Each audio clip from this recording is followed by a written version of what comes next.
Welcome back to Road Gang Radio. Join Jimmy Mack and Lindsay Lawler's Gang of the Airwaves by subscribing to RadioNemo on YouTube. We celebrate all kinds. Make it official. After all, if you're listening, you're already in the gang. The Road Gang. Come on, be in that Road Gang and give that thing a like. Give it a subscribe. Share it. Do something, man. Trucker Bosun's all over it. Marshall Platter's all over it. Jerry Bowers is all over it. So many of you guys. By the way, most of the people over there in that YouTube chat, I have no complaints.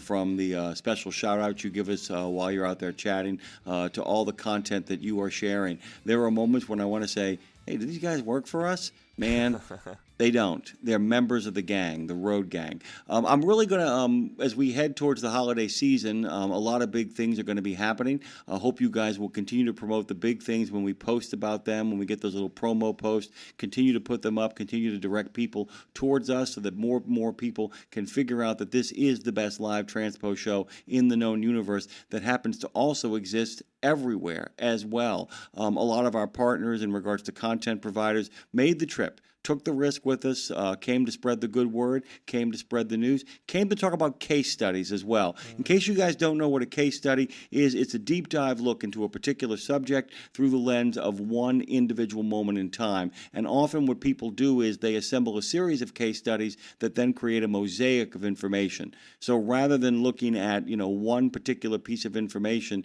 you'll take one case study, which looks at a particular thing, and then uses that to draw larger conclusions.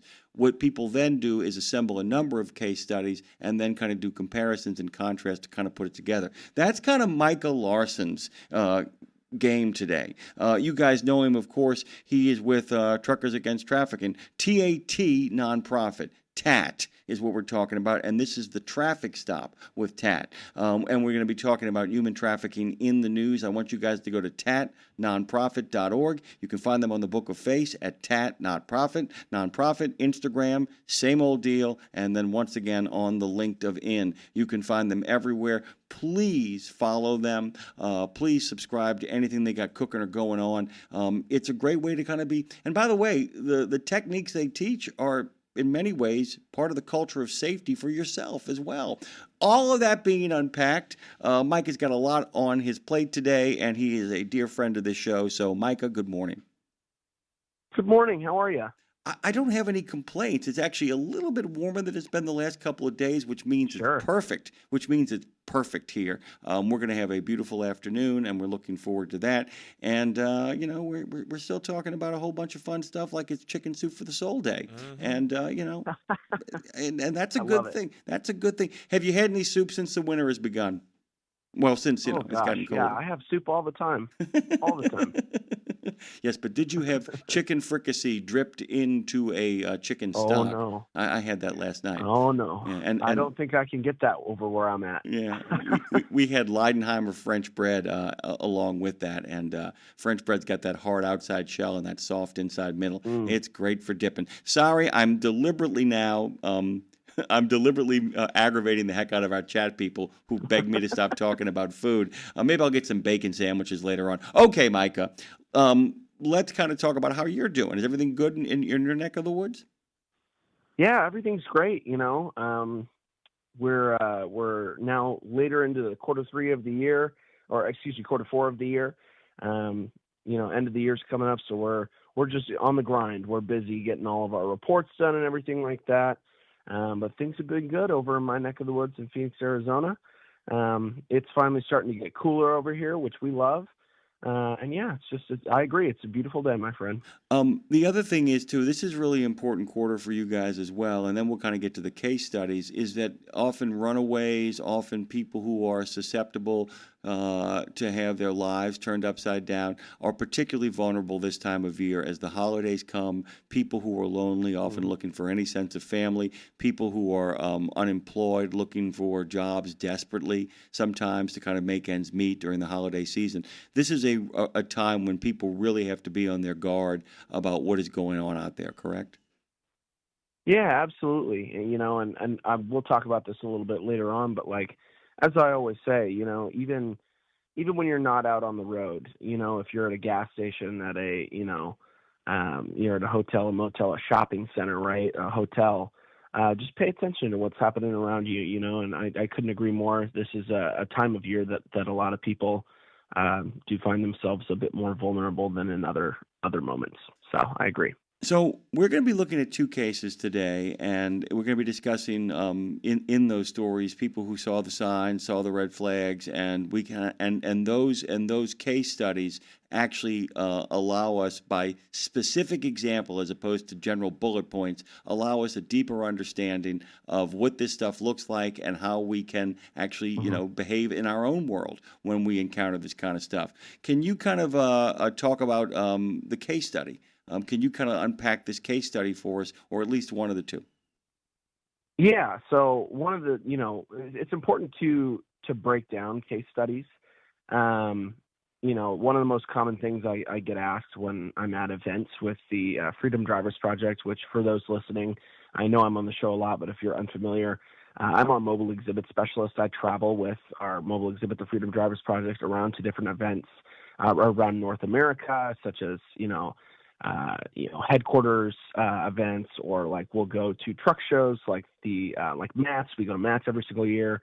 I was at the National Tank Truck Carrier Conference in Kansas City this year, just working to bring a little bit more education and awareness surrounding human trafficking. And when I'm with the trailer, one of the common questions that I get asked from people is, hey, do you know how many people have been recovered from the life of human trafficking? How many people have been saved since you guys started doing what you've been doing? And while I explain the complexities of human trafficking as a crime and discuss how difficult it is to track, I let people know that the way that we can track human trafficking as a crime is not just through our numbers, our total numbers of FDP tours, our total amount of TAT trained, which we've just hit 2.3 million people trained with our industry-specific training materials, or like the number of states that have implemented laws regarding human trafficking prevention, et cetera, that kind of stuff. But a big way to let people know about the work that we are doing and the impact that we have on the crime of human trafficking is to discuss examples and stories of real-life instances that involve human trafficking. We at TAT and in law enforcement, we call these examples case studies. And this is why, stories from our annual Harriet Tubman Award that we gift out is very important to us. It's not just, it's not just something we get to tell to honor that person who made that call that they made. Not just because it's an example of how our training has been impact on the industry, but also because it lets people know that it's happening around us all the time, and that anybody can be perceptive enough in their day-to-day lives to make truly a big difference in someone's life. Which is why today on your show, I wanted to discuss these case studies that I saw, just examples of in our database, and then just break them down for, what those involved did really well and how anyone listening can apply it themselves if the situation presents itself to them. Well, and the other thing is, too, is that what case studies give us an opportunity, and you've already alluded to this, is a thick description. So what we're getting is, like I said, rather than bullet points, rather than actionable items, what we get is, oh, no, this is what this looks like in real time and in the real world. Yeah. And can provide us a great example for what is right, what is wrong, and how to do this kind of moving forward, sometimes through the eyes of incredibly professional and heroic people in very quiet ways. So why don't you just dig in on the case studies? Yeah, sounds good. So this first story, it happened in June of 2020. An 18-wheeler rolled over the scale in front of Colorado State Patrol Port of Entry. The Port of Entry officer, Angel, she noticed that the passenger in the truck looked significantly younger than the driver. And while having recently completed the Truckers Against Trafficking in-depth law enforcement human trafficking training, Angel took this as a suspicious sign and pulled the truck in to verify passenger authorization required by the Federal Motor Carrier Safety Administration. And she wanted to talk to both the passenger and the driver. The driver, who came into the office, had the necessary authorization and stated that the girl that was with him, who was almost 30 years younger, was his girlfriend of just a few months. Angel asked if she could talk to the girl and was given permission. The girl, who was covered in tattoos, stated that she was an out-of-work model She was broke and had cut all of her own hair off because she was depressed following her dog's death. Angel asked her several times if she was okay, if she felt safe and wanted help, and the girl declined to give a clear answer. The IDs of both the driver and the passenger were clean in Colorado's law enforcement database, so Angel told them that they could go. The driver brought up human trafficking and said that he thought it was a theory and a scam, that he had been an owner-operator of a party bus in Oklahoma and had never been in trouble with anything human trafficking related. And after they left, Angel still felt that none of it really felt or sounded right. And so she ran their IDs through a national database and found an outstanding arrest warrant from Oklahoma on the driver for child sex abuse. So she called Wyoming troopers, since that's where the truck was headed, and then alerted TAT, actually. TAT confirmed the arrest warrant in Oklahoma and also spoke with Wyoming Highway Patrol, who stopped the truck, arrested the driver, and worked with Oklahoma to extradite him. Using a victim-centered approach, the girl was given services by Wyoming State Patrol. And while she said the driver hadn't harmed her, both TAT Deputy Director Kyla Lanier, who provides the law enforcement training for us, as well as members of law enforcement involved in the case, they both believed that the girl was being groomed for trafficking. Lanier ended up counseling the girl regarding warning signs and future involvement with her boyfriend. And POE Officer Angel credits TAT training for knowing what she was looking at and what to do. Let me ask you a couple of quick questions here about this, because the arrest warrant really kind of turns the tide here. That really turns the tide. What happens if everything comes up clean for him? That's just one of those things you just got to kind of keep an eye on. Is that how it kind of plays out? And by the way, like I said, we're not going to get into particulars here, but that's really the crucial thing. It's because she just did diligence. I mean, maybe they roll on, but the fact that she had suspicions is what allows you guys to figure out that this guy has an arrest warrant. And like I said, if in fact the arrest warrant doesn't come up, it all rolls on. And sometimes that's the best you can do. But that simple follow-up, is what opens the door on who he is. That's really kind of at the heart of this, the real kind of, she recognized the signs. And, sometimes you can't step into an unhealthy situation. There's not much you can do. But you can do diligence, right? I mean, that's it. And you put the nail on the head there, really, truly. I mean, like, not every story is this like, and then this happened, and this person, they swooped in and they were able to arrest him, but you should still make the call anyway, right? I've made the call before and noticed some of the signs, and nothing ended up happening from that call as far as I know, right? But I know that I can at least feel better about, hey, you know what? I decided that I was going to make that call anyway, give the descriptions, and leave it in the hands of people who are capable enough to determine for themselves whether this was a real situation or not. So I couldn't agree more. I want to shout you out for pointing out, hey, like the arrest warrant really made the difference here. Sometimes it doesn't end up that way. But there were, and I agree, there were lots of things in this story that are great to point out about what that officer did really well. And so I want to point out some of those things. So if we go back to the beginning of the story, one of the first things that she did that we want to take a look at is that she noticed that the passenger in the truck looked significantly younger than the driver, right? She saw that. She made note of it. She recently had our training and noticed that that was a red flag and took it as a suspicious sign. That's number one, right? And as she's stopping them, she made the decision to pull them, which is the next really good thing. Okay, hey, I have this suspicion. I'm going to trust my gut. I'm going to trust the training that I just took, and I'm going to pull them to the side, and I'm going to check their information. Not only that, she also knew from her training not just to talk to the driver, but to also talk to the passenger. One of the things that we train law enforcement on is, hey, talk to the driver all day long. Also talk to the passenger, to the person that you think is in trouble. Specifically, seeing if you can talk to them separately so that they aren't answering questions in front of their potential trafficker, their potential victimizer, because at that point, pressure's on for that individual, right? And they may not want to answer truthfully for fear that, they're going to be hurt or that somebody in their life is going to be hurt. That's that force, fraud, and coercion part of it, right? So isolating both the driver and the passenger is really smart. And then also noticing the age difference when they check their information, 30 years younger. That's another red flag to take a look at, and just, say, hey, again, this suspicion is still now my red flag indicate, like, my alarms are going off in my head, right? As she's talking to her, she asks her several times if she was okay, if she felt safe, or if she wanted any help. That's another really great thing that she did, was she made her feel comfortable. Hey, like, any help you need, we can give it to you. Do you feel safe? And then the girl declined to give a really clear answer. And that also is another red flag of, like, she's not directly answering these questions.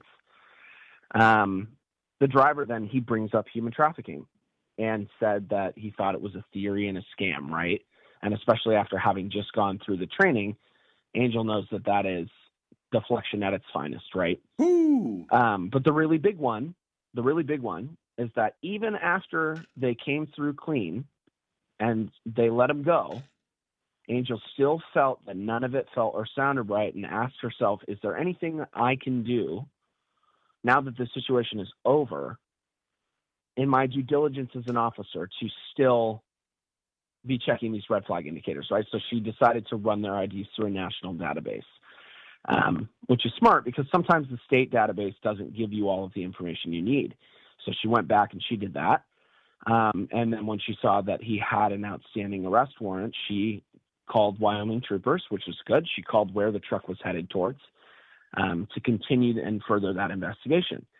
And then the officers used a victim-centered approach, which is another really important thing. I think the stigma for years and years and years, and this is a part of our law enforcement training, is that we treat prostituted people or individuals or victims of human trafficking like they are the problem, right? We don't approach them as if they are a victim. We approach them as if they are a criminal.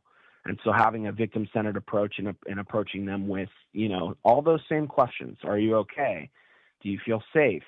Is there anything that you want to talk about with your boyfriend? Have you had anything to eat, right? Making sure that they're comfortable.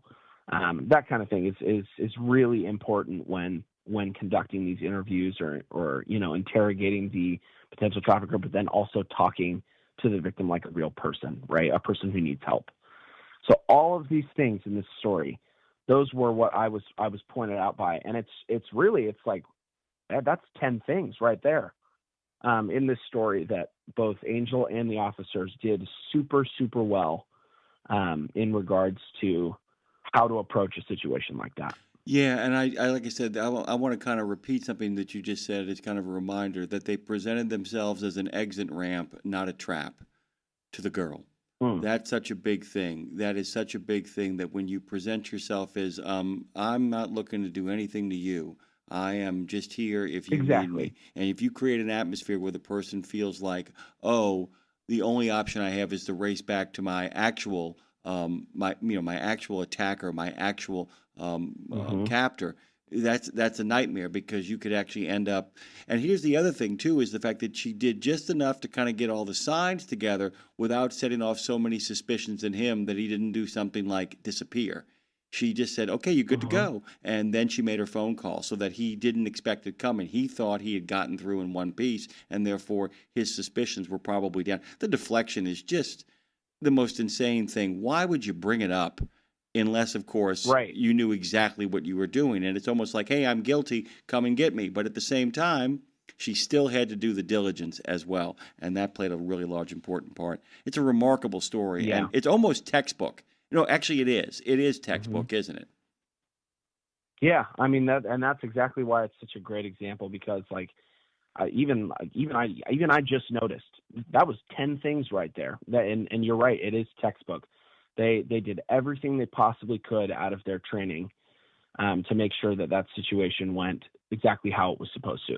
And you're right, you don't want to make the victim feel like that this is their fault, or that you are approaching them with like, we're gonna rip you away from your situation or anything like that. You have to let them know that you care about them and that you're concerned about them, and just let them know, hey, can I get you anything? When's the last time you had anything to eat, right? That's a much better question to start off with than, hey, are you a victim of human trafficking, right? Because if you're a victim of human trafficking, you're being manipulated through the use of force, fraud, and coercion, right? Your vulnerabilities are being exploited against you.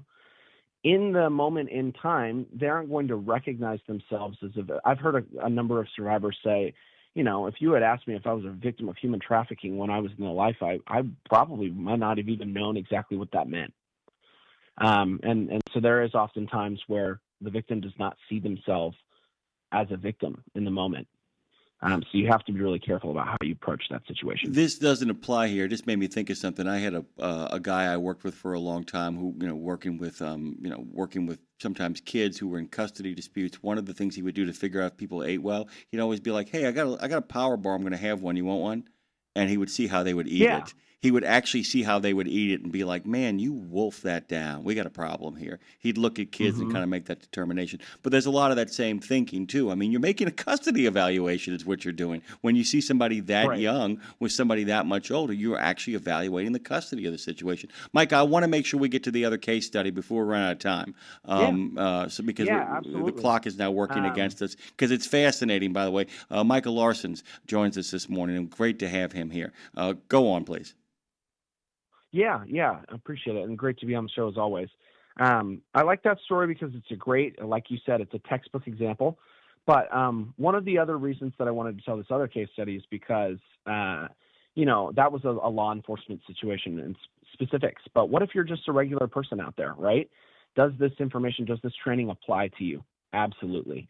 I get asked all the time if what we do applies to just to the transportation industry or if it applies to other people. I myself, while I work within the transportation industry, I don't drive a truck, a bus, or I work in a man camp. But I do go to airports, hotels, travel centers, public places. I attend sporting events. I get gas for my car. I go on road trips. I eat at restaurants. I go to bars. And while our training absolutely targets members of the transportation industry due to their unique positions, it's also just as valuable to anybody who may watch it. I use our training all the time, and as I mentioned, I've even made a call myself before. So. In this example, this is a story of just a resident of society, right? So her name was Tracy Mullins. She's a resident of Spokane, Washington, and a veteran of the transportation industry.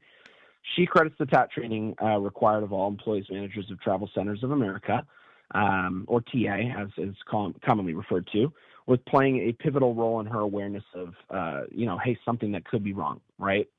Tracy was walking into a restaurant near her travel plaza to talk to her manager, and she noticed two young girls sitting with an older man. And she quoted, "Not that the situation was odd, but the man looked as if something could be wrong." And so she positioned herself close enough to the table to hear the young girls ask for a ride to Seattle. And at this point, she said that the images of all the young girls from the training video were going through her mind. She approached the table and asked the girls if everything was okay. And then one of the girls told her that the man was her uncle. And the man seems pretty uncomfortable with this, and so he removed himself from the situation. The young girls then went and asked other drivers for a ride, and that's when Tracy realized that there was a problem. This man was probably not their uncle and was probably just a stranger, and so she notified law enforcement, and the girls ended up, they turned out to be runaways from a neighboring state with only $5 between them. And she was quoted with saying, "Hey, as a mother, I know we helped two young girls not become a statistic that day." This is a great story, right? Because it wasn't a situation necessarily where they were victims of human trafficking, but they were approaching a scenario in which they were about to be even more vulnerable to potentially becoming a victim of human trafficking. And so she called law enforcement, and they found out that, hey, they're runaways. And, when I give a presentation and I talk about vulnerabilities, or being a runaway is one of those vulnerabilities that I give, that can lead individuals into becoming a victim of human trafficking easily or more susceptible than to other people not in that situation. To me, it's one of those things, too, that you point out is the fact that we're not yet at human trafficking in that situation, but we're on the cusp. And I'm just going to, like I said, I'm just going to speculate here a little bit. Let's just say he's just a creeper. Let's just say he's, a guy who's just a creeper. If that ends up in an abusive situation, it means the first person they encounter as runaways basically shatters their trust, and shattered trust makes them more vulnerable and all that kind of stuff. In this case study, what we're really looking at is we're getting it from the get-go. We're actually taking one more potential target, one more potential prey all out of this wilderness. We are saying you shouldn't be out here. This is big boy country, big girl country. People with $5 in their pocket between them should not be out here under any circumstances. And we're not going to, as she said, not going to make you be a statistic. So much right there. So much right in that story. Especially when the guy walks away and kind of disappears into the ether. Yeah, I'm their uncle. Goodbye. I mean, that's just people start to ask questions, and then it's hey, I'm visibly uncomfortable. I'm going to go, type of situation. So I couldn't agree more. Yeah, and the other thing is too is that I don't know if I wanted to ask you this too. People who often where there is on those occasions there is a misunderstanding. People just happen to look a little different, and it's one of those things is that there's certain behaviors, sometimes enraged, that can then be calmed down when they realize the best interest of the child is at heart, and sometimes like, okay, we'll sit here until we figure this all out. Is that what they don't do is they don't disappear. They don't drift out of the scene. No one who actually is in charge of a teenager or a kid on the road is ever just going to kind of walk away and leave the kid to the wolves, if in fact they're being preyed upon. It's just a great sign. Micah, we're out of time. Is there anything else you want to add to that? And we really are out of time. I want to make sure that you get some upcoming events or anything else that you got on the docket that you want to kind of mention to our friends out there. Yeah, my only thing to say would be that is if you're listening and you're interested in Truckers Against Trafficking's training, industry-specific training that we provide, go to our website at www.tatnonprofit.org or download our free app on the App Store to learn more. Guys, tatnonprofit.org, TAT Nonprofit on Facebook, TAT Nonprofit on the gram of Instant, and of course on LinkedIn as well, TAT Nonprofit. You can save a life, you can change a life, you can join Micah and all of the groovy people that he works with, making the road a safer and more decent place as well. It's good to have you. I hope you get some soup sooner rather than later. And by the way, at the end of the day, don't forget that it's National Happy Hour Day. So if you happen to have a couple of wings or chips and salsa with a beverage of your choice, then it's going to be a great day. Thank you, Micah.